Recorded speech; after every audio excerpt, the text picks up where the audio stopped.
আসসালামু আলাইকুম। আপনারা ইতিমধ্যেই সবাই অবগত আছেন যে দেশে এখন হামের প্রাদুর্ভাব চলছে। আপনারা জানেন হাম একটি ভাইরাস বাহিত রোগ। আমরা অনেকেই আমাদের জীবদ্দশায় হামে আক্রান্ত হয়েছি, কিন্তু সফল টিকাদান কর্মসূচির মাধ্যমে হামে আক্রান্তের হার অনেকখানি হ্রাস করা সম্ভব হয়েছিল। দুঃখজনকভাবে গত 2 বছরে এই টিকাদান কর্মসূচিতে ছেদ পড়ায় এবছর মার্চ মাস হতে হামে আক্রান্ত শিশুর সংখ্যা বাড়তে থাকে।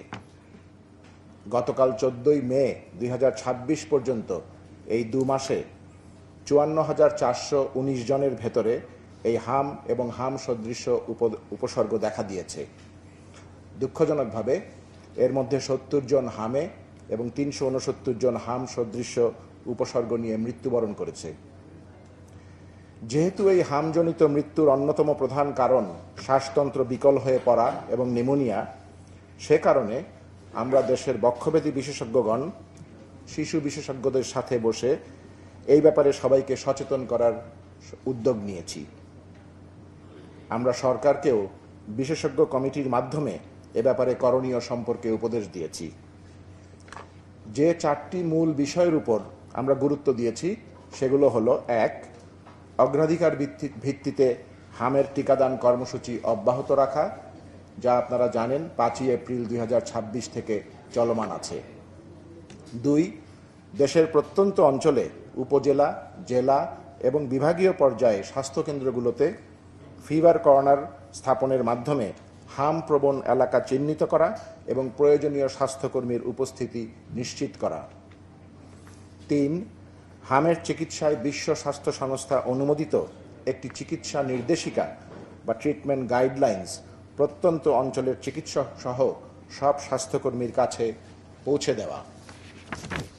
4, বক্ষব্যাধি বিশেষজ্ঞ চিকিৎসকদের সংগঠন বাংলাদেশ লাং ফাউন্ডেশন এবং chest and heart association of বাংলাদেশের সক্রিয় সহায়তায় দেশব্যাপী হামের উপসর্গ শনাক্তকরণ এবং চিকিৎসা সম্পর্কে সবার মধ্যে সচেতনতা বৃদ্ধি করা। সরকারি উদ্যোগের পাশাপাশি আমরা চিকিৎসকরা বিভিন্ন স্বাস্থ্যকর্মীদের সহায়তায় সারা দেশের প্রত্যন্ত অঞ্চলে হামের প্রাথমিক চিকিৎসা দিয়ে যাচ্ছি। আমরা ব্যাপক ভিত্তিতে সারা দেশব্যাপী জনসচেতনামূলক কার্যক্রম শুরুরও পরিকল্পনা করেছি। আমরা দেশের বক্ষব্যাধি বিশেষজ্ঞ সহ সকল চিকিৎসক পরিস্থিতি দেশের সার্বিক হাম নিয়ে উদ্বিগ্ন কিন্তু শঙ্কিত নই। আপনারা সংবাদের মাধ্যমে বা সামাজিক যোগাযোগ মাধ্যমে অনেক সময় বিভিন্ন তথ্য পেয়ে থাকেন। যেমন কিছুদিন আগে হামের সাথে গুটি বসন্তের একটি খবর প্রচারিত হয়েছিল। অনুসন্ধানের মাধ্যমে আমরা নিশ্চিত হয়েছি যে সেটা ছিল জলবসন্তের একটি সহ সংক্রমণ বা কো-ইনফেকশন। এই ধরনের অপতথ্য সম্পর্কে সজাগ থাকার জন্য আপনাদের মাধ্যমে দেশবাসীকে অনুরোধ জানাচ্ছি। মনে রাখতে হবে, হাম একটি অতিমাত্রায় সংক্রমণযোগ্য রোগ যা খুব দ্রুত মাত্রায় ছড়িয়ে পড়ে। তবে শতকরা 99% রোগী সম্পূর্ণভাবে সুস্থ হয়ে ওঠে। শিশুরা জাতির অনাগত ভবিষ্যৎ। প্রতিটা শিশু অসীম সম্ভাবনা নিয়ে জন্মগ্রহণ করে। সুস্থভাবে বেঁচে থাকা প্রতিটা শিশুর জন্মগত অধিকার। যে কোনো শিশুর মৃত্যু শুধু তার পরিবারের জন্য নয়, সমগ্র জাতির জন্য এক অপূরণীয় ক্ষতি।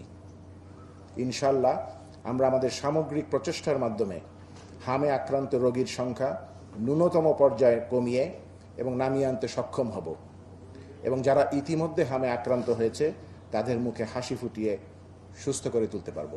আল্লাহ হাফেজ। তো এখানে কথা হলো যে হাম যদি হয়, সব হাম কিন্তু কমপ্লিকেটেড হয় না, এবং এই কমপ্লিকেশনের কতগুলো রিস্ক ফ্যাক্টরস থাকে। তার ভিতরে হলো একটা রিস্ক ফ্যাক্টরস হলো ম্যালনিউট্রিশন, এবং ম্যালনিউট্রিশন যে সমস্ত বাচ্চাদের থাকে তাদের উপর যদি হাম হয় তাহলে জটিলতাটা অনেক বেশি হয়। তো আমাদের দেশে তো ম্যালনিউট্রিশনের একটা প্রভাব আছেই।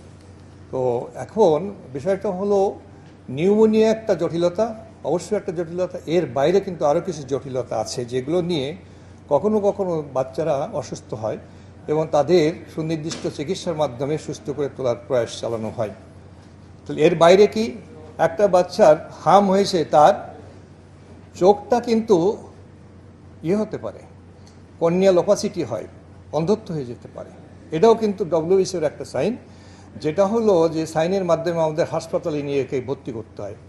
2 নম্বর হলো অনেক সময় বাচ্চাদের নাড়িতে ইনফেকশন হয় এবং ডায়রিয়া এবং ভমিটিং নিয়ে তারা প্রেজেন্ট করে, এবং অনেক সময় দেখা যায় অনেক বাচ্চা সিভিয়ার ডিহাইড্রেশন নিয়ে আসে, পেশাব কমে যায়, ইলেকট্রোলাইট প্রবলেমস হয়ে যায়, এটাও কিন্তু একটা কারণ। এরপরে এই হাম কিন্তু শুধু লাংসের ভিতরেই যে তার মারাত্মক সীমাবদ্ধ তা না, কিন্তু এরা ব্রেনকেও আক্রমণ করে, এনকেফালাইটিস, ব্রেন ইনফেকশন হয়, এবং অনেক সময় অ্যাকিউট ইনফেকশনের পাশাপাশি কিন্তু দীর্ঘমেয়াদী এরা নিউরোলজিক্যাল প্রবলেমে ভোগে। এছাড়া দেখা যায় অপুষ্টি কিন্তু আরও কন্ট্রিবিউট করে, তাহলে অপুষ্টি হামের জটিলতাকে বাড়িয়ে দেয়, আবার হাম হলেও কিন্তু অপুষ্টি বেড়ে যায়। তা সুতরাং একটা আরেকটার সাথে ভাইস ভার্সা। সময়ের সাথে সাথে দেখা দেয় নিত্য নতুন প্রয়োজন, রেডি থাকতে হয় প্রতি মুহূর্ত। তাই এলো ইনোভার, যেন আপনি লাইফে থাকেন রেডি প্রতিদিন। Innova, designed for now. তাহলে এখন এই প্রবলেমগুলোকে আমাদের সামগ্রিকভাবে অ্যাড্রেস করতে হবে। যদি আমরা মৃত্যু অ্যাভয়েড করতে চাই, কমাতে চাই, তাহলে আমাদের দেশের একটা ট্রেন্ডস আছে, যে ট্রেন্ডসটা কি, যে প্রথমে যদি একটা বাচ্চা অসুস্থ হয় প্রথমে যায় ঝাড়ফুঁক, তারপরে ফার্মেসি, তারপরে এটা ওটা করতে করতে অনেক সময় আমাদের কাছে এই কেসগুলো কিন্তু হাসপাতালে অনেক সময় ডিলেড অ্যারাইভাল হয়। তাতে হয় কি, রোগের ব্যাপ্তি অনেক বেড়ে যায়, আমরা অনেক চিকিৎসা দেই, অনেকে ভালো হয়ে যায়, কিছু কিছু পেশেন্ট দেখা যায় যে তারা রেসপন্ড করে না। আর একটা জিনিস আমি এখানে খুব উল্লেখ করতে চাই, নিউমোনিয়ার চিকিৎসার জন্য, এটা নিউমোনিয়া আমরা জানি এটা ব্যাকটেরিয়াল ইনফেকশন, সাধারণ সেকেন্ডারি।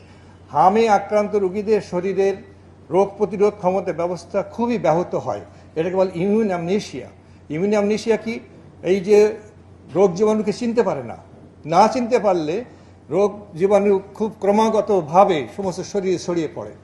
তাহলে এই যে জায়গাটা, এটাকে এই সুযোগটা নেয় ব্যাকটেরিয়া, যেগুলো কোনো সময় কোনো ঝামেলা করে না, এরাই সুযোগটা নেয়।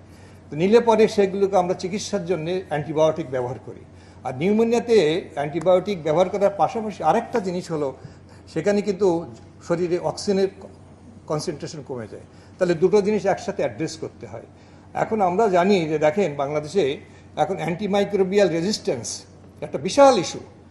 মানুষ দোকান থেকে অ্যান্টিবায়োটিক কিনে খেতে খেতে আমাদের এখন কোনো অ্যান্টিবায়োটিক কোনো রোগ জীবাণুর এগেনস্টে কাজ করে না, এবং আমরা জানি না যে আগামী সময় আমরাও অসুস্থ হয়ে গেলে কি অ্যান্টিবায়োটিক খাবো।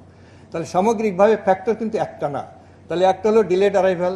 আমাদের কাছে সম্পূর্ণভাবে এগুলোকে ম্যানেজ করার জন্য যত রকম নলেজ বলেন, আমাদের যত রকম সাপোর্ট বলেন, সবই আমাদের মধ্যে আসে, কিন্তু অনেক সময় এই একটা জিনিস অ্যান্টিবায়োটিক, তারপর অক্সিজেন, এইগুলো যদি আমরা সঠিক সময়ে দিতে পারি তাহলে কিন্তু অনেক কেস ভালো হয়ে যায়। তাহলে সেই জন্য আমার যে মেসেজটা হলো, কেস যখন আসবে তখন ইমিডিয়েটলি ওই যে ফিভার কর্নারের কথা বলা হলো, হাম কর্নারের কথা, আমাদেরকে ওরা চেঞ্জ করে যে হাম কর্নার বলে, মিজলস কর্নার।